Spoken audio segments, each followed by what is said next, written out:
Today's word is ruin. Ruin means to destroy completely or to spoil something badly.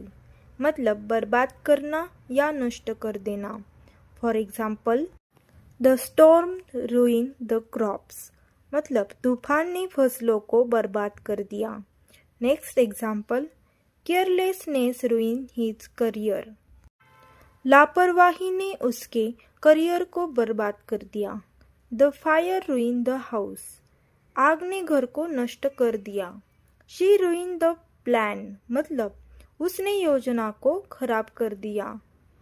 The rain ruined the match. मतलब बारिश ने match को खराब कर दिया. His mistake ruined the project. मतलब उसकी गलती ने प्रोजेक्ट को बर्बाद कर दिया. Bad habits ruin health. मतलब बुरी आदतें सेहत को बर्बाद कर देती है. Thanks for watching. See you in the next video.